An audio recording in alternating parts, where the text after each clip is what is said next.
Hey, it is your buddy, Peace and Harmony with you here today.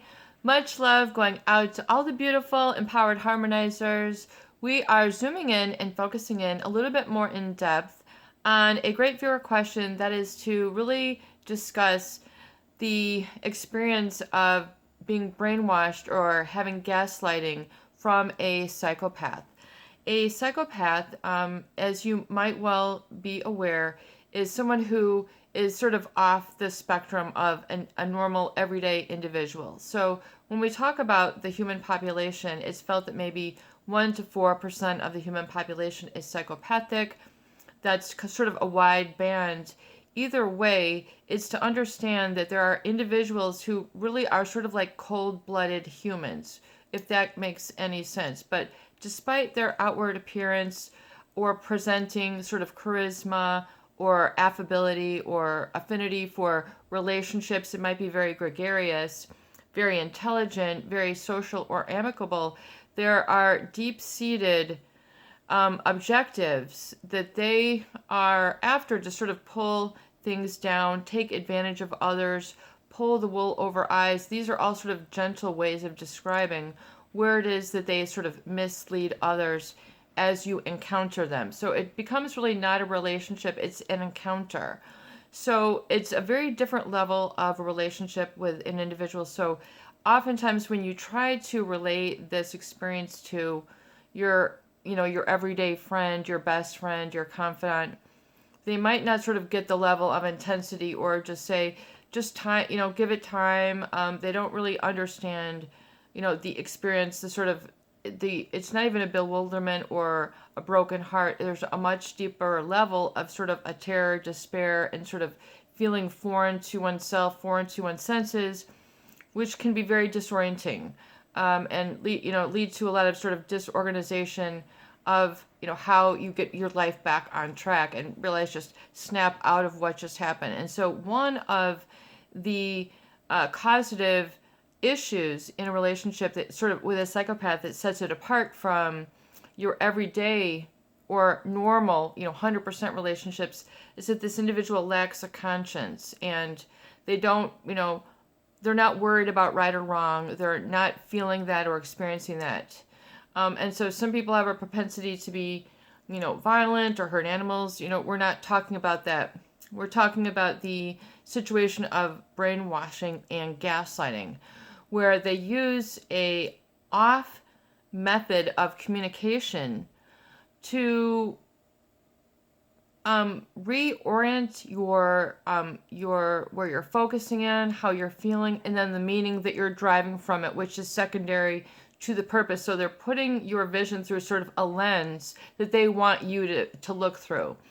They're getting into sort of the back of the control, your subconscious mind, where they're energetically getting in there, and through their nonverbal behavior, which is not oftentimes spoken, you can have sort of psychopathic word salad where they're saying some odd, strange things that make you look at things in a new way, and it kind of makes you say, that's odd, different, it was that cool, fascinating. So a lot of people who are latched onto this individual for either marriage or work purposes, then they sort of have to get into that social psychology of like, well, I better just go along with this. Maybe this is going somewhere, it's going somewhere good, but it's different, it's exciting, and it's unknown. And this person is sort of, you don't realize it, but they're getting the reins in sort of underneath a crack in the door, if you will, to sort of leading to a disorganization or a sort of detachment from yourself and your own right path and what is meant for you, if that makes any sense. It sort of replaces that interior center of yourself. We're talking about, what makes you you, who you are. You're a family man, a family woman, a teacher, who you feel. So there's that innocence and just purity and ease of being, not such a struggle. You're not always trying to defend and justify yourself. You're not trying to always bounce back after being controlled or looked upon. So the psychopath, through their brainwashing and gaslighting, they will use images and statements back with an emotion or a command that they want you to engage in and then experience, and then they will, once they have you from there, they will further lead you into other levels of the relationship or where they want you. So if they want you as a partner, if they want you as a roommate, if they want you as, someone to be close and intimate with, they want you to fix their garden. I mean, there all these different things they will get in, and they will try to unravel really which you are connected to yourself. And we have a great story from a viewer that really describes this, and I feel this is indicative, I mean, it's to a T of what we talk about here on the channel, and I really just want to relay this story here. So bear with me, please do listen while I read the experience, because this shows you how the brainwashing, where they're, once again, it's difficult to explain. I don't think a lot of people have, tried to tackle this subject, but I do want to break it down so it's plausible and so you can understand and get those negative threads out, like completely, thoroughly, energetically in your being, so you're back and strong, and you're feeling good and self-directed and sort of not attached. You're liberated from that energy and that experience, because it can really, what they, as they say, scorch the earth. They're intending to scorch the earth, i.e. where you are, and they will go to all ends and means. And brainwashing and gaslighting particularly is that of the playing with your sense of self, right or wrong, and what you value. And we're talking about like just the core of you. And so the mind control comes in when they disorient that and then rearrange it according to what they want. So if they're trying to entice you sexually, there'll be a lot of sexual hyper-arousal, innuendos, sort of flirtatious, seductive, yet serious, crossing and violating boundaries, either in the workplace or in the home, and just sort of shredding apart but making stronger the disconnect within you, which then flips in and then can reset itself once you sort of back out of it. The brainwashing, once again, is leading you to perceive things in the way that they want you to, which is not organically natural. So it becomes this hyper-arousal where your own brain chemistry then desires that sort of enigmatic or psychopathic, what they call the psychopath word salad, where they use innuendos to reshape meaning, and then people either agree to it, subconsciously laugh, or engage further to be under their submission, or be under, be complicit, be compliant, be, what they feel is connected, in tight, we're buddies, we're, in on this. But the psychopath is not engaging, they're not wanting that relationship, they're wanting to disorient and lead and have you sort of under their helm, under their guise, like we've been saying in previous videos, like an animal that has, as a viewer aptly stated, that that sort of hook and ring through their nose, like they're literally being led by their nose. And so you feel that you sort of have this need to follow. It's a sort of a detachment from self and then into this new experience with this other individual. And so I want to relay this example here, a narrative from a viewer, because it shows how insidious this can be. So please listen, and I think you'll resonate.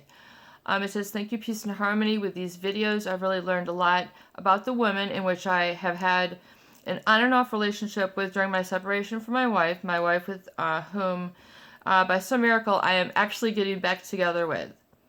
And thank goodness, in the end, this psychopathic woman has made me realize how special my relationship was all along.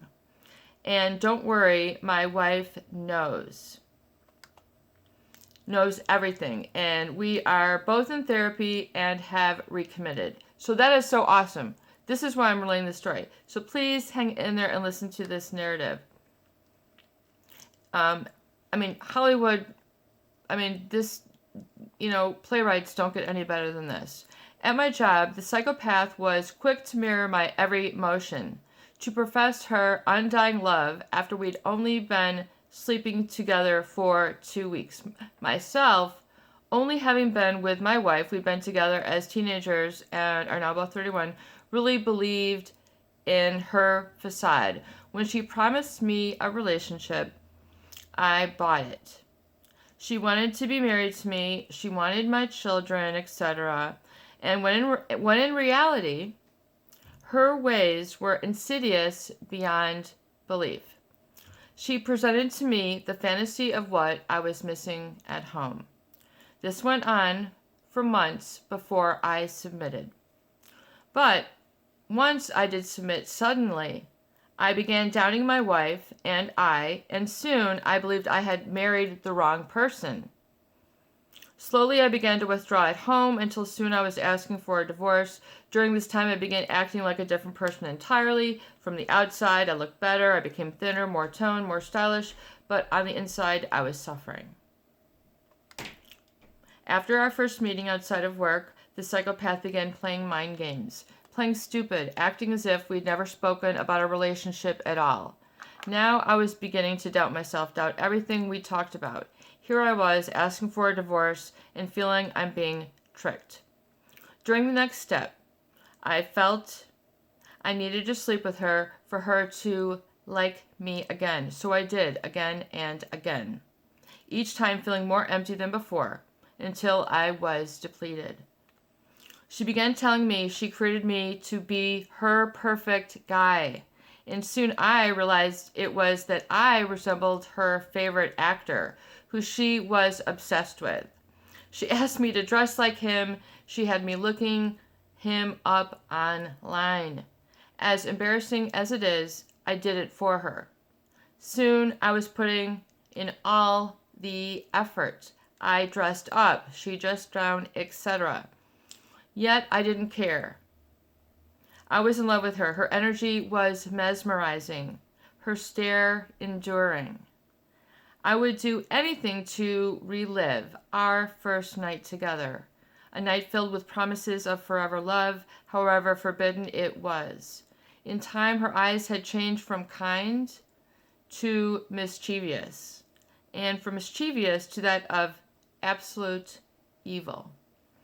I was frightened at times just by her stare, until during our last meeting she gave me a look so vile, so sinister, I felt as if my soul leapt out of my chest as migrated across the room. This was no innocent lover, no sophisticated female, like I'd been led to believe, but an absolute monster. I got chills writing those last few sentences, and etc.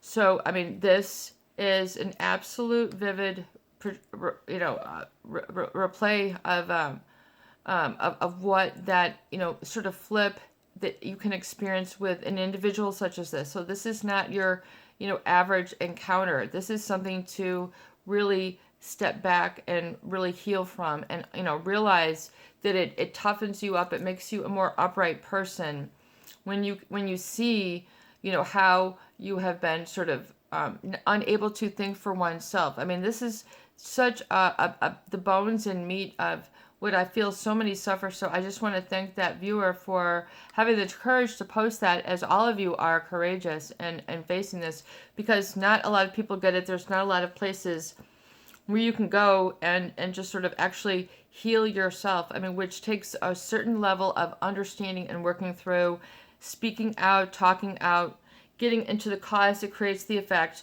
rooting out the problem. I mean, this is not something that you just say time will heal. You have to root it out. There's a little bit of psychological work that we do here. And by the way, kudos for you who are like tackling these psychological terms and experiences and trying new things and trying to get it right and change up your life and like upgrade it absolutely, and getting onto that new level where you actually wanted to pop up to be, but being misled completely in the wrong direction and deeply in the wrong direction can be like a whirlwind, world-class adventure. I mean, as an experience with a life experience, it absolutely chalks up there to something that you have, you've been a brave heart to go through. So kudos to those who are facing it.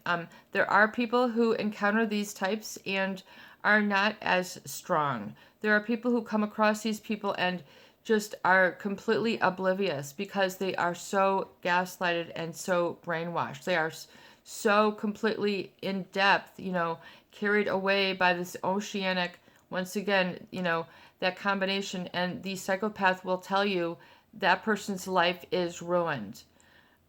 Yet, to the appearance, otherwise. I mean, it's just not fun and games. This is not, we're talking about something real, palpable, essential for you to understand and clear out that sort of disorientation and just say, no thank you to the fun and games that they try to have you raveled up in. No thank you. It's time to detangle and lose that way of life, that way of living life, and that way of relating to people, and sort of realizing, that there's a fullness actually within which is completely different, and that it is positive and connected to something on a next level. And really, that's what the healing is about. It's to take that momentum from completely the wrong side to the positive side. And it might take a little bit of clawing, and it might take a little bit of, really sort of really working it through and getting into it physiologically to the level where you can operate your life physically and you feel physically stronger. You're doing walks, you're doing weights, you're eating better, you're, breathing is a little bit more relaxed. You're not so tensed up. You're not armoring up in the abdomen or the glutes or the shoulders, that you're coming through then the brainwashing and gaslighting. You're coming back to your senses.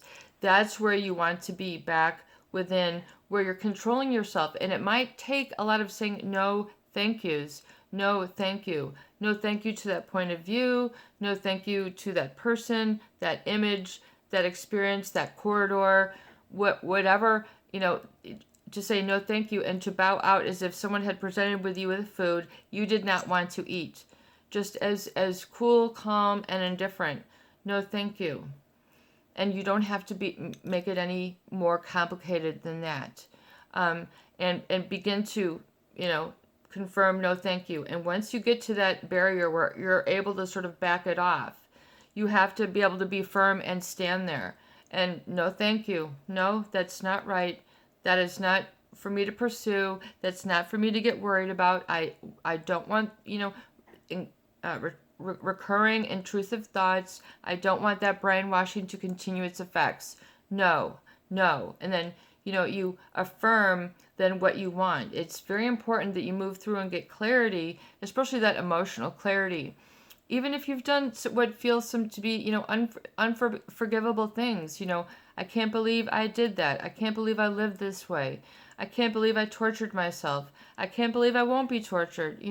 If you're operating with a lot of self-disbelief, then that's at least a sign that you're beginning to peek out a little bit, from that sort of, folded up embryonic state of being brainwashed and just sort of feeling deluded and misled by this person and still wanting them and you can't have them and trying to get the fix of the relationship and get some closure.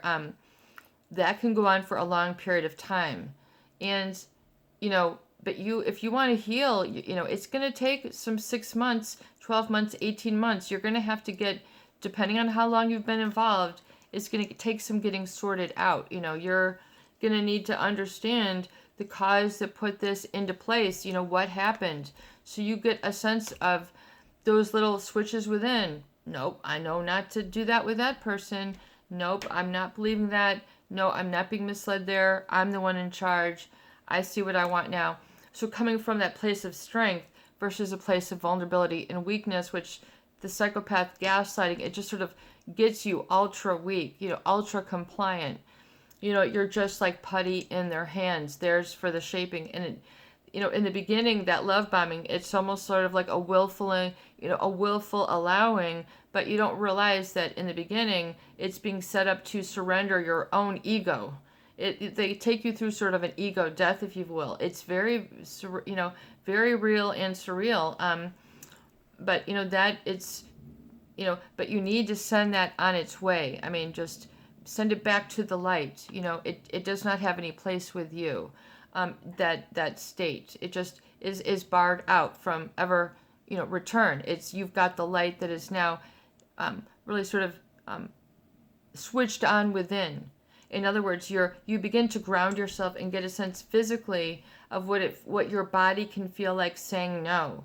Allow your body to say no, and not just verbally, because then you're getting into the subconscious, which is where we need to be for healing, like truly healing. So you have to have the physical foundation, here you got to be able to feel it and strong. They say get a grip. It's like literally as if you're riding a bike. You should be able to feel strong, that you've got a grip on this, and you're not so disoriented and fearful and anxious. It's like, no, the body needs to be at peace.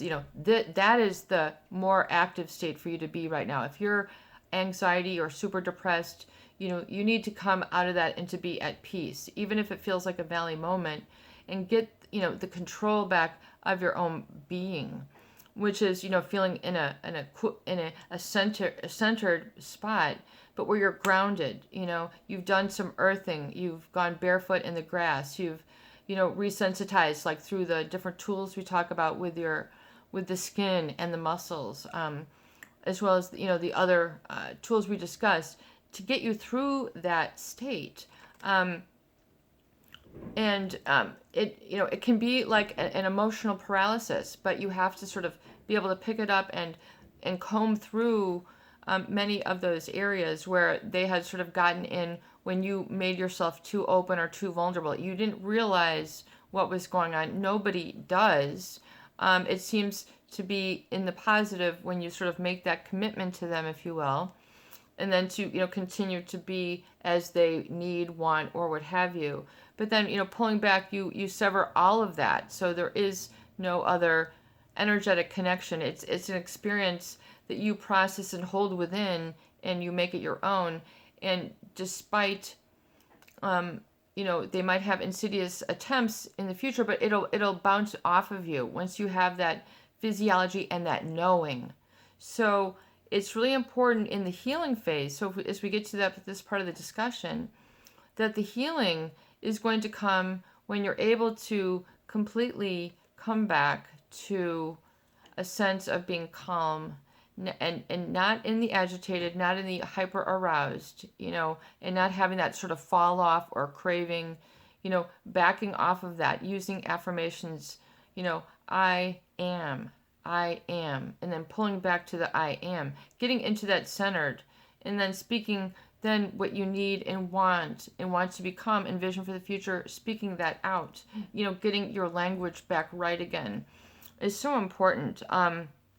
So there is the right time and opportunity for you to be able to back off from that, no matter how in depth the relationship was, or how bad it is now, or even how good it is now. It can get better and better. Really begin to strengthen and fill up those gaps, and realize that you fill up and control all of that sort of energy and focus, and owning and being attached and having your own self-trust as your own best friend, if you will. Checking within gives you the power to say no or no thank you, or to know what was in your best interest, or someone is trying to play games or puppets with you, or be on you all the time for something or another, and you have control over it. So there's also that brainwashing. Wow. We're going to go into one quick more, where they're always sort of doing for you in order to brainwash you that you can't do for yourself. So even though you're perfectly capable and you should be allowed to navigate and be independent and call the shots and have this time schedule, they might always cut in, did you do this? So if they're always on you, just sort of taking your power away constantly, that's another form of brainwashing. So, be strong enough to back those attempts off. No, thank you, I've got this.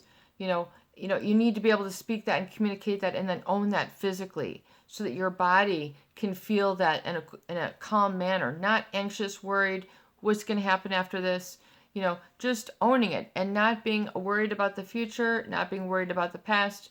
Just let's be right there. That is going to be one important key element to your healing. Hey, it's your buddy, Peace and Harmony, here today, hoping that these videos do help. Please share, please subscribe, and please donate for more great tools, videos, discussions, and support. Peace out. Have a beautiful day.